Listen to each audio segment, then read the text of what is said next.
Hello everyone, I am really absolutely deaf and blind because I am tessellating hexagons, and in the last episode of this, another code R, A Journey into Lost Memories, Rex Alfred got shot in the shoulder and I didn't realise because I can't hear the TV screen.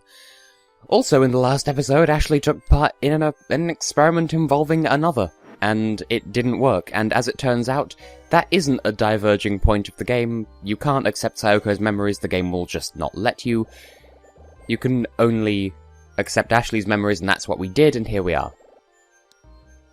Oh yes, and Rex, after Ryan, I was gonna say flew away, after he ran away, we were told to come here by Mr. Alfred and put the TAS in, and I totally didn't read what he just said, by the way, because I'm trying to recap what just happened. We were told to use this with that and put Dr. Robbins' memories back because they were erased, but we can restore them because we have True Another System version 2, courtesy of the late, great Sayoko Robbins.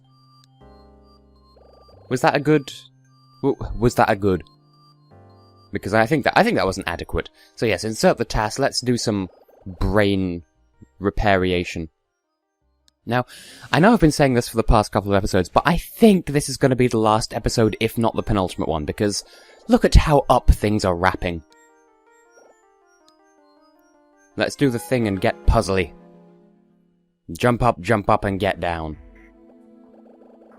Okay, so I can see that, so like that, and then upwards and down? Or what are the controls here? Like that? Or it looks like it's supposed to go that way. Or maybe this way. No?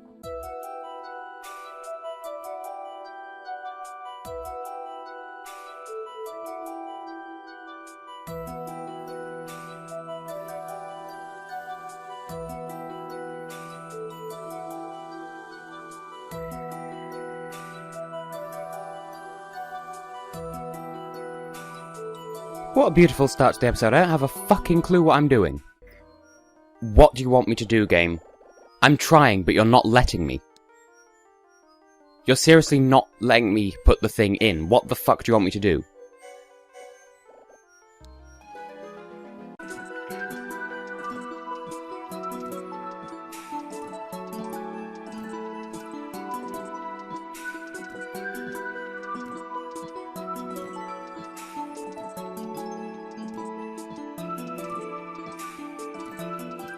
Okay, I've been going for 5 minutes now, and it is not letting me put the thing in. What the fuck am I supposed to do? I mean, I will defend motion controls to the last, but this is stupid. What the fuck do you want me to do? Okay, I have no idea how much shit I just cut out, but this puzzle is fucking stupid. I looked up a walkthrough, and it just says to hold the Wii remote up facing me, like with the buttons facing me, and keep still for a few moments. Well, that's what I've been doing this entire fucking time, and I've had no response whatsoever. This is a really, really badly designed, badly implemented piece of shit puzzle. As I said, I'll quite happily defend motion controls till my last breath, but this is stupid. Like, look, this is the right answer, this is what I've been doing this entire time, and it's not responding at all. This is bad.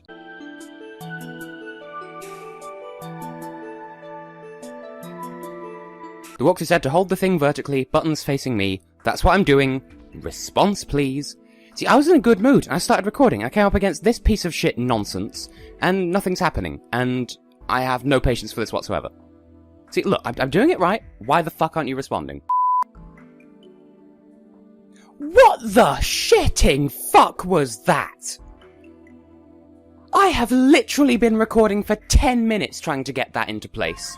And this isn't the mood that I want for what is probably the final episode. But that was utter wank!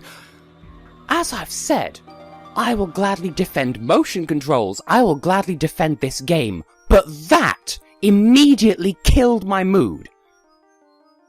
There are no words for how much that pissed me off. I started recording in a good recording mood. I was happy to, possibly conclude this series in this episode and have a nice little fun time wrapping up this story, and you slap me in the face with that at the very beginning of the episode. I could easily re-record that. I could record it and post-commentate it. No, you're gonna have to suffer with me for as much of that as I intend to leave in, but that is inexcusable. That was really shit design. Just to give you some background, all I had to do was hold the Wii Remote with it, like, pointing vertically with the buttons facing me. I did that for 10 minutes with no response. There is no excuse for that. That is such bad design. And that's completely ruined the mood that I want for this episode. But I'm not re-recording it because I want the world to know just how crap of a puzzle that was. I'd like to calm down and have, like, a serious tone for this episode, but, I mean, rant over for now, but what the fuck, seriously. Anyway, so serious story time is back. We've restored Richard's memories, and everything seems to be good. Now all that remains is to sort out Rex's shot shoulder, and to find Ryan and bring him to justice. Oh good, and she's crying now. Well, if she were in my position, she'd probably also be crying, because that wasn't even a puzzle. And hey, it's not his fault if he gets amnesia, even if it was artificially induced. How sweet.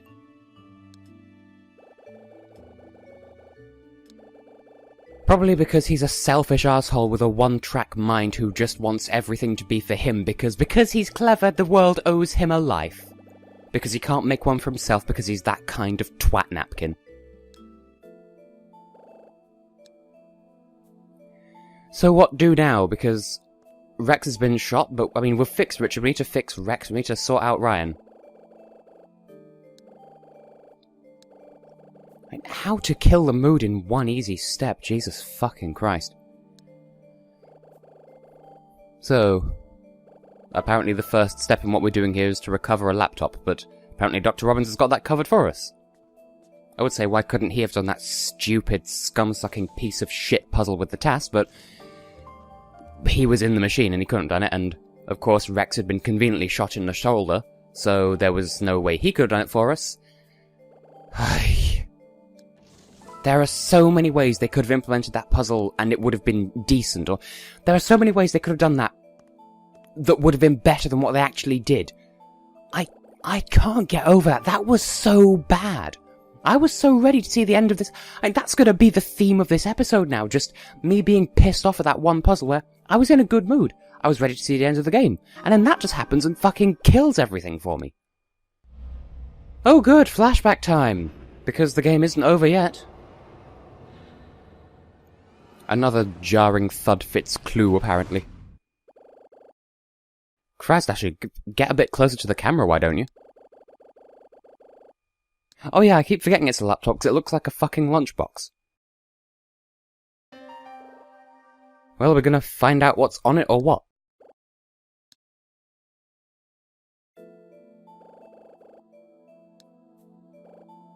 Does he even know about the flashbacks we've been having? It's that there's been so much plot since we last properly spoke to him that it's hard to recall. Also, while I remember, I did look up exactly what's different in the New Game Plus, because obviously we're coming up towards the end of the game. I don't think there are enough features to merit showing off.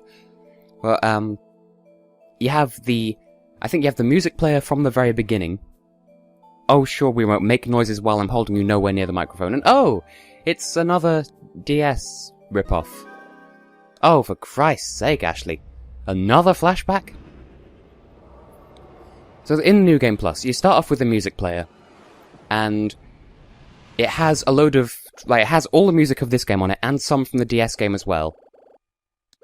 And periodically throughout the game, apparently, Richard sends messages to Ashley about Lake Juliet itself, and also you could hold down A and B at the same time to blitz through the text, and that's the extent of the New Game Plus. And apparently some puzzles have different answers, and I would kind of like to show that off, but I don't think it's worth playing through the entire game again just to show these different, these minor differences, especially if it means having to put up with the puzzle at the start of this episode again.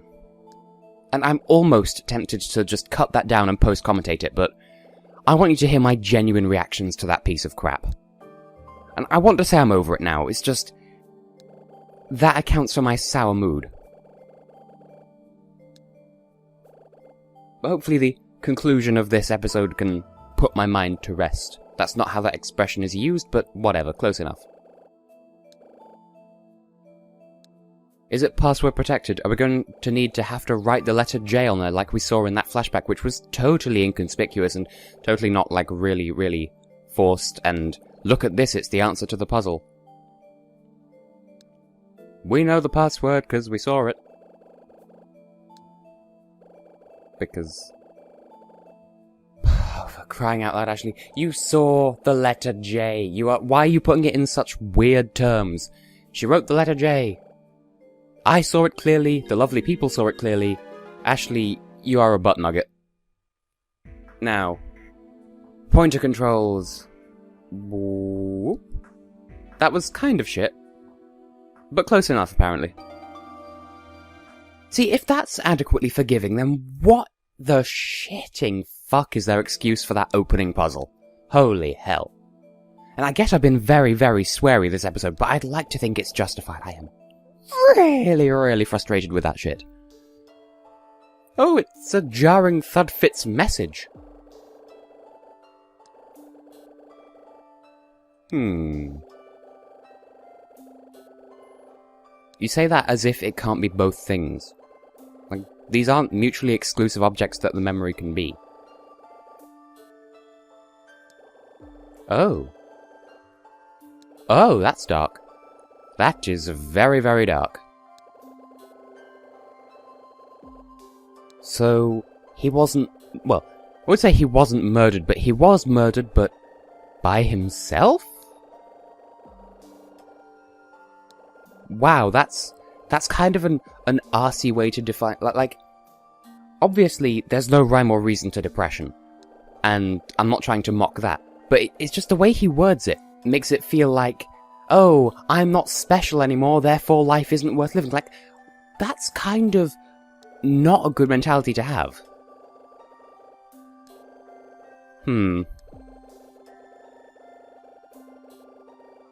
Oh, well that's dark.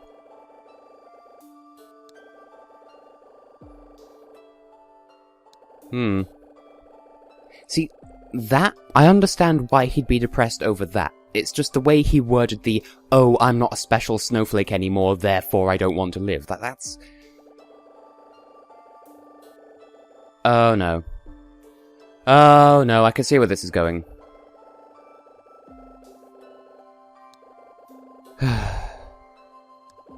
That explains a lot. Because you're his, there we go, jarring Thudfit's father, and... okay, that explains why he's such a soulless, flowy-ass asshole.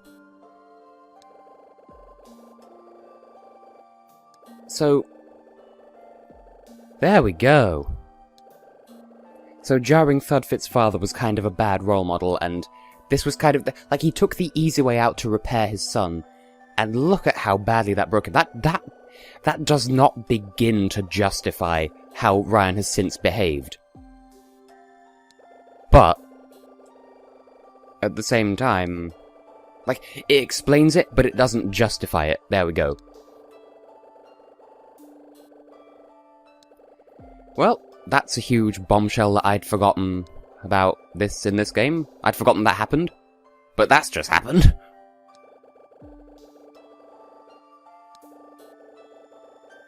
Well,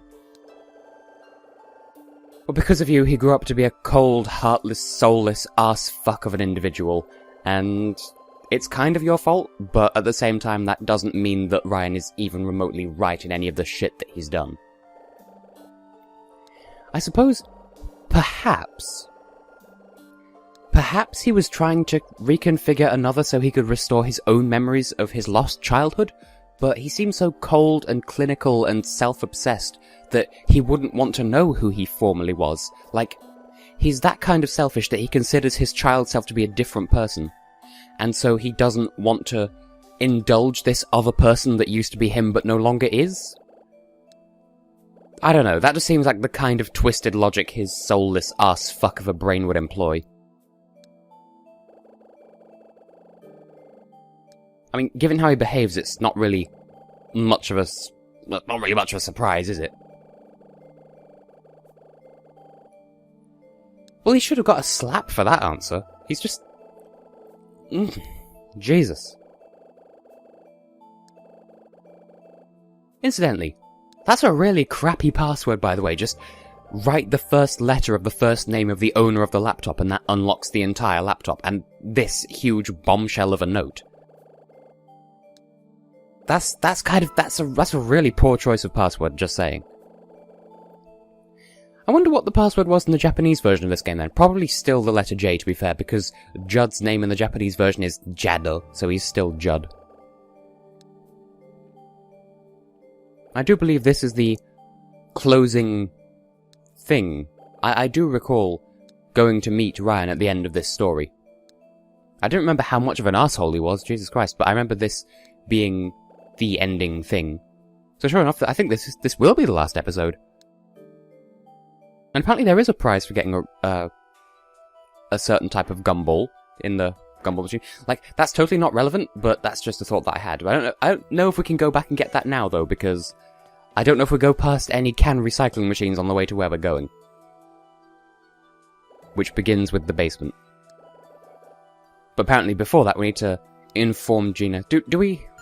I'd advise checking where Gina is first on the Connect thing, because she's probably in her room for the sake of easiness, but... I mean, we can check directly where she is, so we may as well do that here and now. So there's Mike, he's still alive, good. Gina's in her own room, no surprises there. And then all the other cameras are down or irrelevant. Yum yum! Now, where's the thing? Here's the thing. And there's that rope that I pointed out before, that presumably held Dr. Robbins. Which, that just reminds me of Nintendo Capri Sun and Dr. Jesus. And it kind of... I'm slightly worried, because I'm looking over, and it's kind of looking like the Elgato isn't recording sound, but I feel like it did this before when we were in the photographer's hut, and it was fine, so I'm gonna trust that it's fine. Which is probably, like, the one time that I don't confirm it will be somehow fucked, and this would be the best possible episode to re-record, but no, the universe wants me to redo this episode, and it's not happening.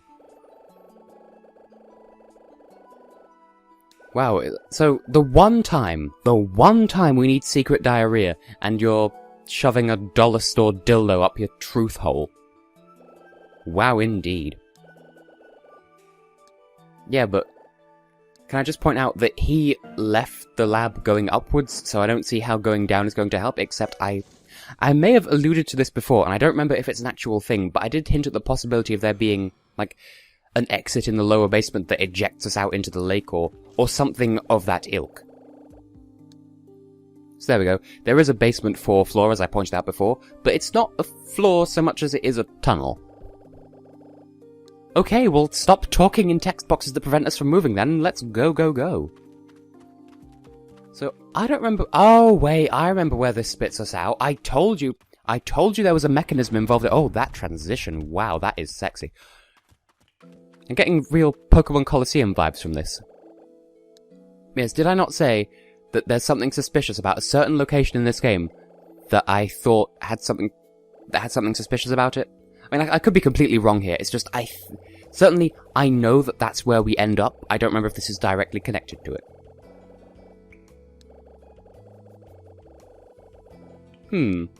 And is that Ryan's special place? Oh, that sounds like a... Because it sounds like a metaphor for his penis, and then the first thing Richard says is, yes, it's tiny. I do remember this area, though. I may be mixing it up with another area, though, and that's why I've been saying all these cryptic things that might not even be correct. So you're not going to have any last-second flashbacks when we get there, then? Well, this is surprisingly, like, pleasant scenery in that... Look at that design. Oh, well, what's that way, then? Are we going to tell me that we can't go any further this way? Because there's also this. Is this our destination? Or is the other place our destination? Oh, well, what was the other way then? Is this a puzzle? You're going to make me puzzle this? Honestly, I don't remember this section of the game having this much depth to it. I thought it was just you go down into basement 4, you end up where this thing spits you out, and then you have the end of the game times. We could just break through it, it's only made of wood. You know what, if this is... I feel like this predates that episode of Doctor Who, but I swear to God, if this is like a stealth joke at... We could Tacit open. It doesn't do wood! It doesn't do wood! It doesn't do wood. Doesn't do wood. Okay, so... We do get to go down here after all. Oh, and it's just a room. And there's only 2 directions to face. Well, what's arse here? Why do I put the word arse in everything? Oh, there's a shaft in this cave. Ha ha ha, dick joke. A shortcut, you say? Maybe this is why I was getting mixed up with where this place spits us out. Oh, come on, we're the protagonist. We can handle this shit, and don't get yourself injured, because we are going after someone who has a gun. And third, that is my favourite number. It's my favourite number after Slevin and Hafty 2. Well, that is pretty. I do like this sort of cave aesthetic, within reason. Although, I have worried in the past that if I were to go into a cave, how far down could I go before earth pressure would make my head explode, or something like that. That's an exaggeration, but that's a concern that I've had about going underground. Like, I like the aesthetic, and I'd love to like visit some safe caves, like not somewhere where I'm liable to go rock climbing and then die, like in Firewatch. Spoilers, but I would like to do some sort of safe spelunking, like you know, one of those caves that has like handrails and pre-designed paths and stuff. So not actually cave explore for myself, but that kind of thing. Also, this is so fucking gorgeous. But that's the sort of thing that I'd like to do it at some point, but I don't want to go so far down that the pressure would cause my head to explode. But I feel like that's not a thing. Like, underwater it might be, but I don't think air pressure underground is that much of a deal, but it might be, and so I worry.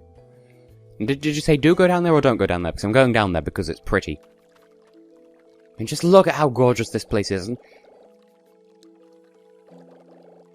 oh no, I was going to say, if this is the island you were talking about, then it's a bit big for what you described. You can't say it's known as the secret spring. If it's secret, then people don't know about it. That's a bit strange, considering that no rivers run out of it by the look of it. So if this is polluted, then the lake is polluted.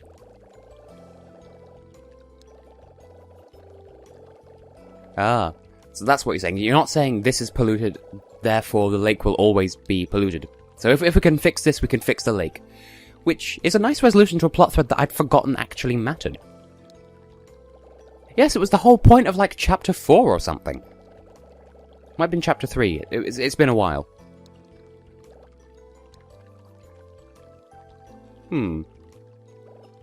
So what can we do? Because it is pretty. It has that slightly cloudy effect of typical onsen water. Even though, like, it's supposed to be polluted, but it just looks hot. So you're going to have some sort of weird environmental undertone because this was a deliberately done thing. Like, the lake was deliberately sabotaged. So, the environmental message would be a little bit out of place here. But anyway. As I was saying, this isn't the island, that over there's the island, because he said that the cave spits us out in the forest. How can you tell from that distance? The cave spits us out in the forest that is inaccessible from anywhere else, and you can take a boat from the wharf there to the island, and that's how we get to the island, and once we're there, there is no escape.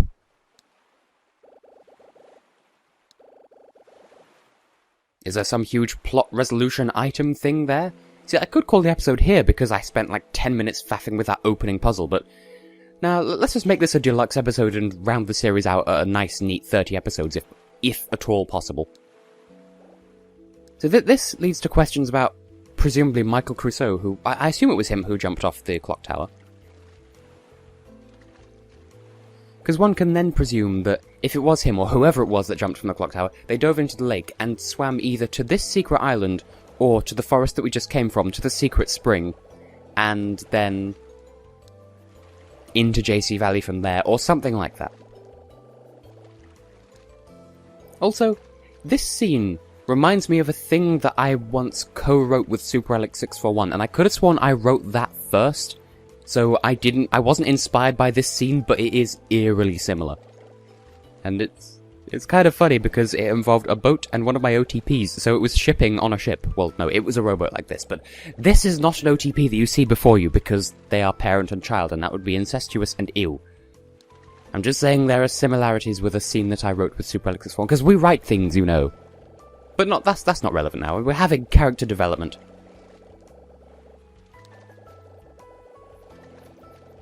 So we're revisiting the events of the previous game and the backstory of that. So Bill was the killer, but he wasn't the only one who was responsible for the death, apparently.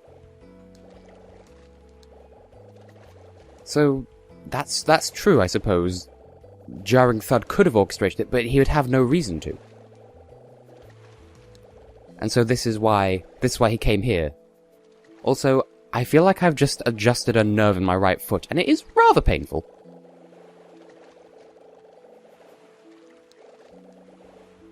So, most likely Ryan, even though he doesn't know that he's Jarring Thudfit's child. I mean, it could be Ryan that orchestrated it in the first place, given the time frame. Well, I mean, we're going to an island that currently only has one other person on it. So, I wonder, you say you'll find out soon enough, well, who do you think he's referring to? Also, that's pretty. That's pretty, like... I don't want to steal even more of Nintendo Capri Sun's memes, but insects notwithstanding, I'd totally sleep there. See, I feel like a lot of Nintendo Capri Sun's memes have just found their way organically into my commentary, and I don't want to say that I'm ripping him off. It's just, he has a lot of quotable memes. Either that or Nintendo Capri Sun is just me from the future who travelled back in time to become a Let's Player when Let's Playing was a big thing in time to be huge. I doubt that's true because I'm not American. And I don't fart on camera. Anyway, we have story to conclude. Yep. Well done, Dr. Robbins. You are so good. You are the best at parent. But good for you, Ashley, for being so mature about this. Because throughout this game, you've made some really irrational decisions that really mark you out as a well-written 16-year-old character, but you've had spiritual and emotional growth as a character, and I totally respect that. And this island is so fucking gorgeous. Holy shit, this is beautiful. And also, by the way, sunrise, day 2 at Lake Juliet, and we're at the end of the story.